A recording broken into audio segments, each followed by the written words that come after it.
ஆமாம், வியாபாரம் மிகவும் நன்றாக செல்கிறது. கடந்த மாதம் 4 புதிய டாக்ஸிகள் வாங்கினான். அவன் நன்றாக இருக்கிறான். இன்றைய ஹைலைட்ஸ். இன்றைய எபிசோடில் பரபரப்பான தேர்தல் மற்றும் விஜயாவின் எதிர்பாராத மாற்றம் என 2 முக்கிய விஷயங்கள் மையமாக இருந்தன. சங்கத் தேர்தல் தொடக்கம்.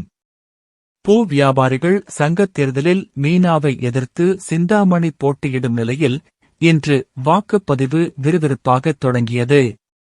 சிந்தாமணி எப்படியாவது மீனாவை தோற்கடிக்க வேண்டும் என்று திட்டம் போடுகிறார்.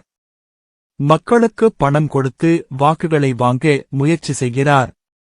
உன்னிடம் 2 லட்சம் பணம் கொடுக்கிறேன், அதை நான் குறித்து வைத்துள்ள மக்களிடம் கொடுத்து எப்படியாவது எனக்கு வாக்களிக்கச் சொல் என்று ரகசிய திட்டம் தீட்டுகிறார். மறுபுறம் மீனா எந்த தப்பும் செய்யாமல் நேர்மையாக தேர்தலை சந்திக்கிறார். முத்துவும் மீனாவிற்கு பக்கபலமாக இருக்கிறார். விஜயாவின் தலைகீழ் மாற்றம்.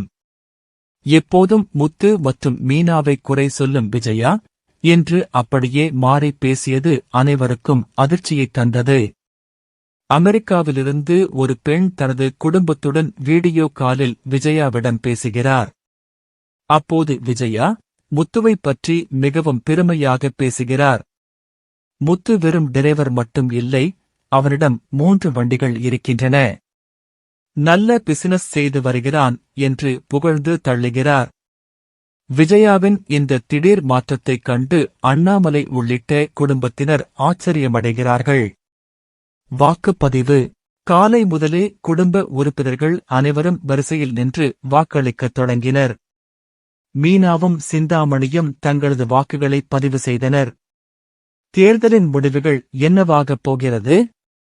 மீனா வெற்றி பெறுவாரா அல்லது சிந்தாமணியின் பண பலம் வெல்லுமா என்ற எதிர்பார்ப்புடன் இன்றைய எபிசோட் நிறைவடைந்தது. முக்கிய குறிப்பு: தேர்தல் களத்தில் மீனாவுக்கு எதிராக பல சதித்திட்டங்கள் தீட்டப்பட்டாலும் முத்துவின் துணையோடு அவர் அதை எப்படி சமாளிக்கிறார் என்பதே இனிவரும் எபிசோட்களின் சுவாரஸ்யம்.